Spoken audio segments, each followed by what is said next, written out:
Hello everyone, welcome back to my channel. It has been a while since I've posted on here. I've had a very busy couple of months. I was pretty busy with work and school and everything. Then I spent basically an entire month out of the country. And if you follow me on Instagram, you've probably seen the posts of like the places I've gone to and stuff. But anyway, if you're new here, my name is Viv. I make videos about witchcraft, paganism, demonolatry, occultism, and other related topics. So if that sounds like something that interests you, feel free to hit subscribe. I also have a Patreon, which I'll link down below, and I'll link all my platforms below so you can follow me there. Anyway, today we are going to be talking about Stolas, and I find that he is one of the most well-loved figures in demonolatry and in occultism in terms of the world of demons in general. So let's get right into it.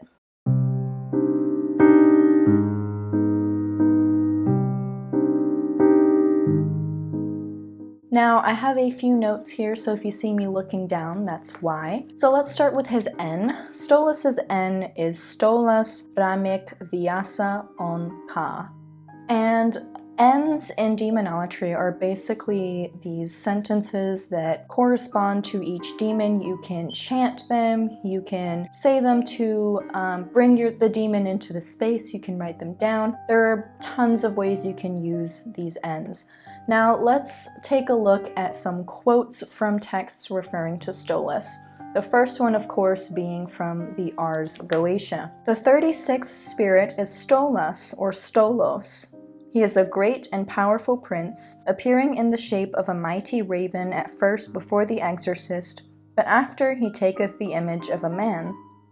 He teacheth the art of astronomy and the virtues of herbs and precious stones. He governeth 26 legions of spirits, and his seal is this which is, etc. And obviously in the actual book they would show you the seal, which looks like this. Alright, so from this we can kind of glean that he is associated with knowledge, with teaching knowledge, with herbs, stones, astronomy, which is a lot of what witchcraft is about. So I find that a lot of witches are partial to Stolas because witchcraft tends to involve so much of that, with the virtues of herbs, with herbalism, green witchcraft, crystal stones, etc., astronomy, astrology, all of that stuff.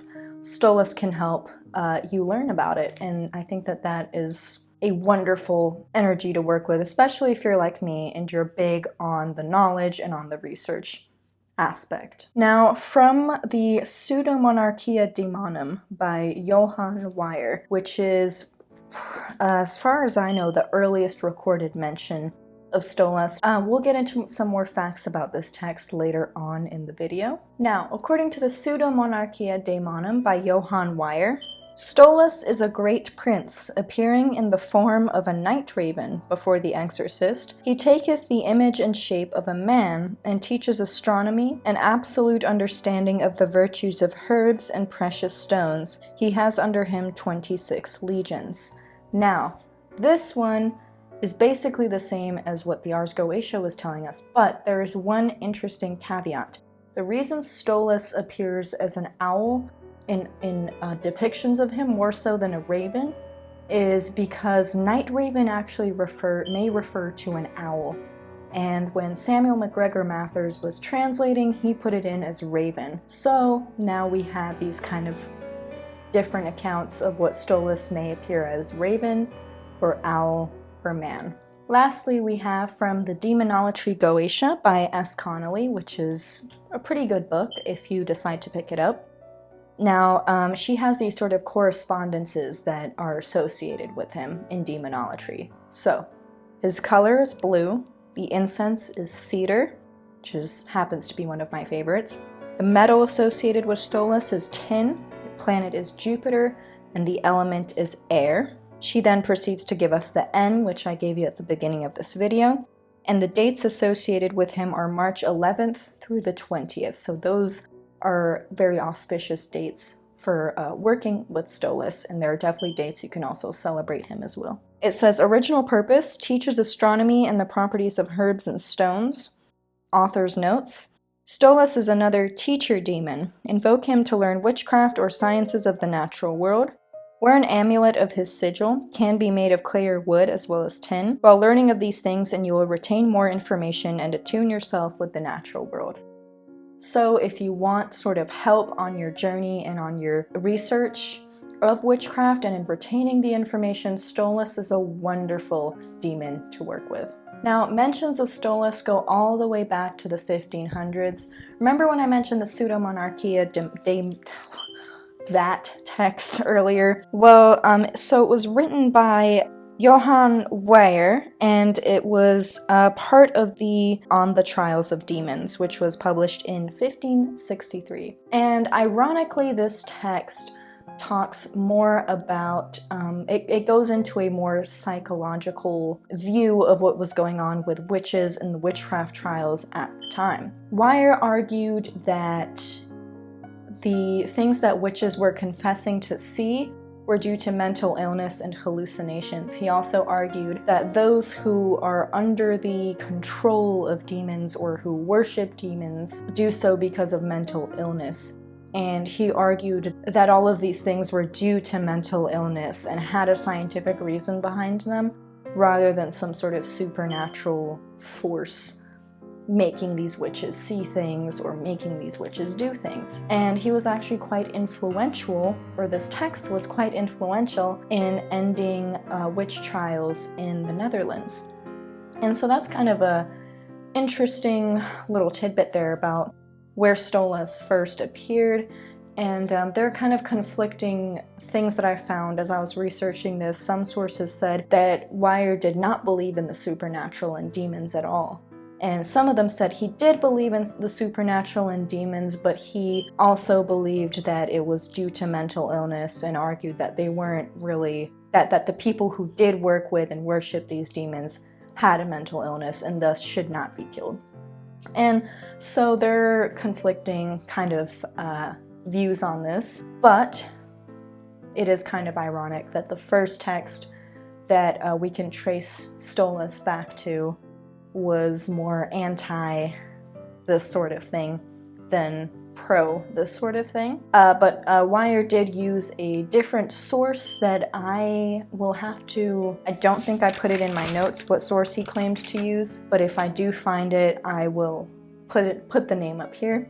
Editing me here, I decided not to get my mic for this, so if my audio sucks, that is why. But I did find the name of the source that Weyr claimed to use, and it was The Book of the Offices of Spirits, or the book called ℏ𝔬𝔫𝔢 by Solomon about the princes and kings of demons. Obviously that wasn't the language of the original name, but I will not even pretend to be able to pronounce the original. So that was the original source material, apparently. Now, I've also, there are many practitioners who say that Stolas likes fruit as offerings as well, so that could be something that you choose to offer to him. So burning cedar, incense, giving him fruit, tin, anything made of tin would be good on his altar. Blue, things that are blue, things associated with air are always good. And of course, burning a candle in his honor would be great. You can paint his sigil or put his sigil somehow on a candle and burn it, preferably a blue candle. And so that's a great thing that you can do as well if you're working with Stolas. So work with him for knowledge, for helping you retain information and all of this stuff. While you're studying, you can burn his candle, you can burn some cedar incense.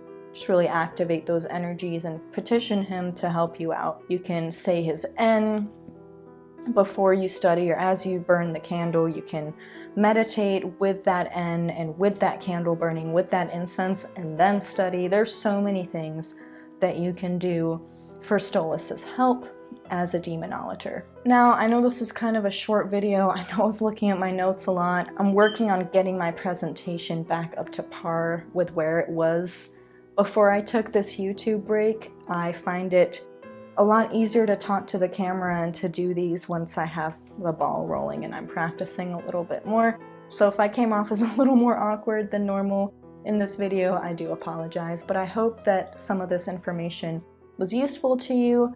Let me know what your experiences have been with Stolas if you've had any. Let me know if Stolas interests you after seeing this video or if he was interesting to you before watching this video. And again, I do have a Patreon if you would want to support me there. I will link it up here.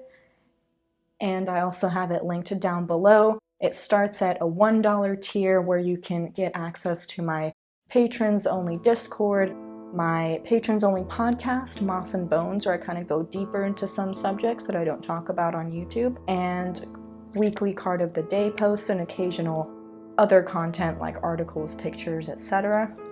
And it goes all the way up to the $15 tier, which is the vampire tier, where you can get a Discord call or live stream with me monthly. And then I'm also planning a project. It's in the works, but you will be able to get free samples of some products that I will be making and working on as a vampire tier. But anyway, if you're interested in that, it's all linked below. And yeah, thank you all for watching. Thank you for sticking with me.